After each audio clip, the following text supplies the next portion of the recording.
You are not overwhelmed because you are weak. You are overwhelmed because you have been strong for too long without relief, carrying thoughts that never rest, responsibilities that never pause, expectations that never soften. At some point, the mind reaches a limit before the body does. And when that limit is crossed, everything starts to feel urgent, heavy, and louder than it should. This moment right now is not an interruption to your day. It is a correction. You do not need more effort. You need reinforcement. Real strength does not come from pushing harder, but from stabilizing what is shaking inside. This is where prayer stops being a reaction and becomes a source. Not a plea for escape, but a decision to realign. God does not wait for you to collapse before offering strength. He meets you at the moment you admit you cannot hold everything alone. Stay here.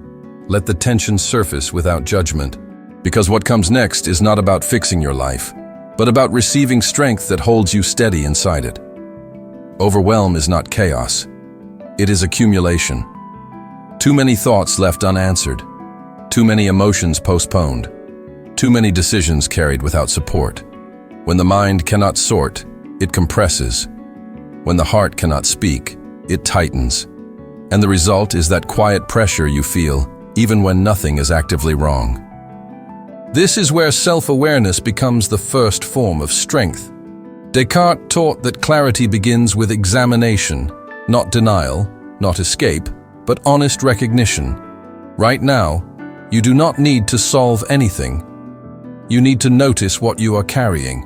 Naming the weight does not make it heavier, it makes it visible, and what is visible can be ordered. This awareness is not self-focus, it is preparation. Because God strengthens what is acknowledged, not what is hidden. And the moment you stop fighting the feeling of overwhelm, you create space for strength to enter. Strength does not arrive as sudden energy. It arrives as stability. The kind that quiets the inner noise before it changes the outer load.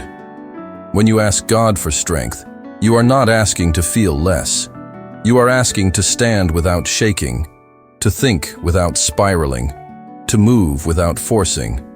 This is where many people misunderstand prayer. They look for intensity, but God offers grounding. Cartesian clarity reminds us that order restores power. When thoughts are placed where they belong, pressure loses its grip. God strengthens you by anchoring your mind, not by numbing it, by restoring proportion, not by erasing responsibility. This is why peace often comes before solutions. The strength you receive today may not remove what you face, but it will remove the confusion about how to face it. And once confusion lifts, overwhelm no longer controls your direction. This is the moment where prayer becomes honest, not dramatic, not polished, but precise. You stop asking God to take everything away and start inviting Him to enter what you are already carrying. There is strength in that shift. When you pray from honesty, you stop performing and start aligning. You admit your limits without turning them into fear. You recognize that you are tired but not defeated, that you are stretched but not abandoned. This kind of prayer clears the mind because it removes inner resistance. You are no longer arguing with reality. You are placing it in God's presence. And presence changes how weight behaves. What felt crushing becomes manageable. What felt endless becomes contained. God does not strengthen you by denying your fatigue. He strengthens you by standing with you inside it. That awareness alone begins to steady the soul. As strength settles in, something subtle shifts in how you relate to the day. You stop bracing for impact. You stop anticipating collapse.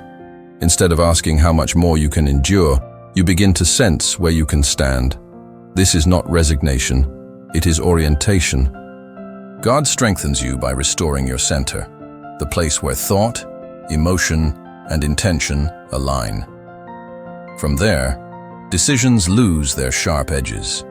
You respond with clarity instead of urgency.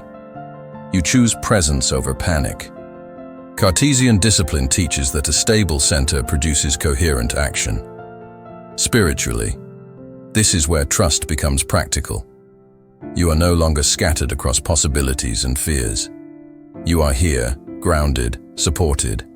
Strength now expresses itself as discernment. You know when to act and when to pause. You know what deserves your energy and what does not. This is how overwhelm loosens its hold, not through escape, but through order restored from within. Finally, carry this strength forward as a quiet agreement with yourself and with God. You will still have tasks. You will still face pressure. But you will no longer confuse intensity with importance. When overwhelm tries to return, and it will, you will recognize it as a signal, not a command. You will return to center before reacting. This is what it means to be strengthened today. Not energized beyond limits, but supported within them. God does not give you strength to escape your life. He gives you strength to inhabit it fully, without losing yourself in the process. Let this prayer remain active in you as a posture, not a moment. And if this strength speaks to what you are facing right now, seal it with intention. Say Amen, not as a closing word, but as a decision to walk this day grounded, supported, and held.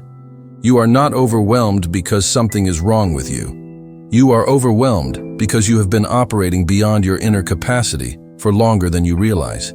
You have been thinking without rest, deciding without grounding, absorbing demands without release. Strength, when it is never replenished, turns into silent tension. And tension, when ignored, begins to distort perception. That is why everything feels heavier today than it objectively is. Not because the problems grew, but because your internal structure has been under constant load. This moment is not about weakness. It is about saturation. When the mind holds too much without order, urgency replaces clarity. When the heart carries too much without expression, pressure replaces peace. You may notice it in your breathing, in how quickly irritation rises, in how even small decisions feel exhausting. That is not failure, that is feedback. Something in you is asking to be stabilized before it can continue. Right now, you do not need motivation. Motivation pushes. You need reinforcement. Reinforcement holds. There is a difference between moving forward and being supported while you move. Most people wait until collapse forces them to stop. Wisdom pauses before that point. This pause is not an interruption to your productivity. It is a correction to your orientation. Cartesian thought teaches that when foundations are unclear, every conclusion becomes unstable. Spiritually, the same principle applies. When your inner center is misaligned, effort multiplies stress instead of progress. Prayer, in this moment, is not an emotional reaction. It is an act of realignment. It is the choice to stop using force where order is required. You may feel resistance to stopping, even now. That resistance is part of the overload. It comes from the belief that everything depends on you continuing without pause. But strength that depends entirely on you is fragile by design. God does not strengthen you by demanding more output. He strengthens you by restoring internal coherence, by bringing your thoughts back into proportion, by quieting the noise that makes everything feel immediate and absolute. This is not about escaping responsibility. It is about placing responsibility in the right structure so it does not crush you. Notice what happens when you allow this moment to exist without rushing past it. The body responds before the mind agrees. Breathing slows, muscles release. Thoughts stop competing for attention. This is the beginning of strength. Not the dramatic kind that feels like adrenaline, but the steady kind that holds you in place. The kind that allows you to face what is in front of you without amplifying it. God meets you here, not at the point of collapse, but at the point of recognition. When you admit, quietly and without shame, that you cannot carry everything alone, you are not losing ground. You are regaining balance. Stay present with this realization. Do not rush to fix or plan. Let the weight surface without judgment. What you are about to receive is not an escape from your day, but a strengthening that allows you to inhabit it without being consumed by it. This is where clarity begins.